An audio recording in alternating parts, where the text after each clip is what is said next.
हमारी आज की कहानी का शीर्षक है सारथी सासू।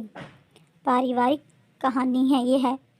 शिवानी, जा तो रही हो मायके, लेकिन खाना बनाकर रख देना और ताऊ को देखकर उल्टे पैर वापस आ जाना, वरना यहाँ इतनी सर्दी में काम कौन संभालेगा। मुझसे नहीं होता कुछ भी।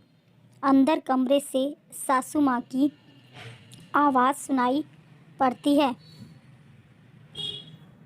लेकिन मम्मी जी, पापा का फ़ोन आया था कि ताऊ जी की तबीयत बहुत ज़्यादा ख़राब है और उनको बहुत ज़्यादा याद कर रहे हैं। परंतु तुरंत टैक्सी पकड़कर जल्दी से आ जाओ।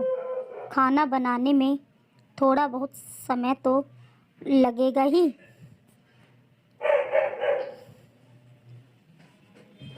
तो हमें क्या बुढ़ा बुढ़िया तुम्हारे वापस आने तक भूखे बैठे रहेंगे? और इतनी देर में तुम्हारे ताऊ जी कुछ बिगड़ नहीं जाएगा? प्रेमा जी लगभग चिल्लाते हुए बोली, क्योंकि उनको शिवानी की भावनाओं से कुछ भी लेना देना नहीं था। शिवानी का कलेजा फटने को आ गया। ये क्या बोल रही हो मम्मी जी?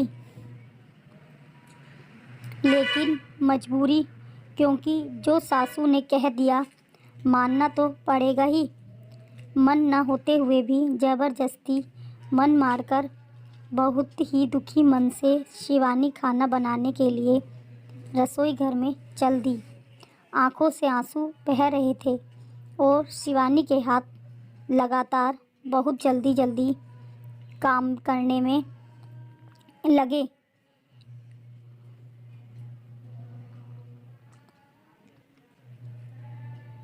दोनों तरफ की गैस जलाकर एक तरफ दाल चढ़ा दी और एक तरफ सब्जी छोंक दी, क्योंकि पापा जी को दाल ज़रूर चाहिए खाने में और मम्मी जी बिना सब्जी के कोर नहीं तोड़ती।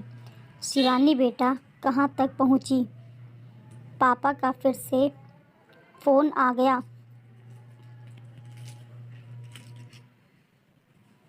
पापा जी, अभी बस थोड़ी देर में निकल रही हूँ, रोते हुए बोली। बेटा, ताऊ जी की हालत ज़्यादा सीरियस है। डॉक्टर ने जवाब दे दिया है। हम लोग उनको घर लेकर जा रहे हैं। लेकिन बेटा, तुमको वो बहुत ज़्यादा याद कर रहे हैं। बार बार तुम्हारा ही नाम ले रहे हैं। जल्दी से निकलो। पापा की आवाज़ किसी आशंका से थरथरा रही थी। जी पापा। शिवानी के हाथ खाना बनाने के लिए और ज़्यादा तेज़ी से चलने लगे। शिवानी को बचपन से ही उसके ताऊ ताई जी ने बहुत लाड प्यार से पाला था, क्योंकि उनके अपने कोई बच्चे नहीं थे, तो उन लोगों ने सारा लाड दुलार शिवानी पर ही लुटाया। प्रेमा जी का हमेशा यही रहता। जब भी शिवानी के मायके जाने का जिक्र छिड़ता तो वो अनावश्यक रूप से चिढ़ जाती। आज तक कभी भी शिवानी सुकून से मायके नहीं जा पाई, लेकिन आज तो प्रेमा जी ने सचमुच ही हद कर दी।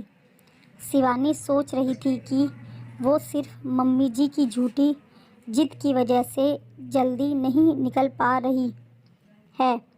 ताऊ जी इतने बीमार हैं, फिर भी उनके पास नहीं जा पा रही। पति प्रखर भी फौज में होने के कारण बाहर ही रहते थे। उनकी पोस्टिंग पहाड़ी इलाकों पर ही होती थी। पहाड़ों पर नेटवर्क न होने के कारण अक्सर ही बात नहीं हो पाती। किससे कहें अपने दिल का हाल, और वैसे भी तो वो भी मम्मी की बात का ही समर्थन करते हैं, इसीलिए उनसे भी बात करने से कोई फ़ायदा नहीं होने वाला था। शिवानी ने साड़ी के पल्लू से आंसू पोंछते पोंछते जल्दी से आटा लगाया और फटाफट रोटियां बनाने में लगी। तभी मोबाइल की घंटी फिर से उठ बजी। पता नहीं क्यों शिवानी का दिल किसी अनहोनी आशंका से कांप उठा। बेटा शिवानी, तुम्हारे ताऊजी अब इस दुनिया में नहीं रहे। घर ले जाते समय ही रास्ते में प्राण त्याग दिए। इतना कहकर उन्होंने फ़ोन रख दिया। फूट फूट कर रो पड़ी शिवानी।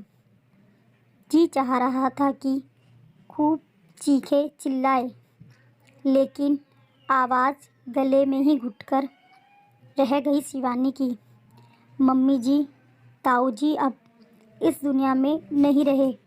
मेरा दुर्भाग्य देखिए कि मैं जीते जी उनके अंतिम दर्शन भी ना कर सकी। तुम चली जाती तो क्या उनको बचा लेती? प्रेमा जी बेशर्मी भरे शब्दों से बोली।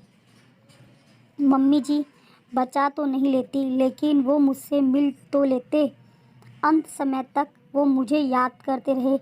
शिवानी बहुत कुछ कहना चाहती थी, लेकिन उसके शब्द गले में ही घुटकर रह गए, क्योंकि लौटकर आने के बाद के लिए गुस्सा गुस्सी का कोई बेमतलब का सीन नहीं क्रिएट करना चाहती थी।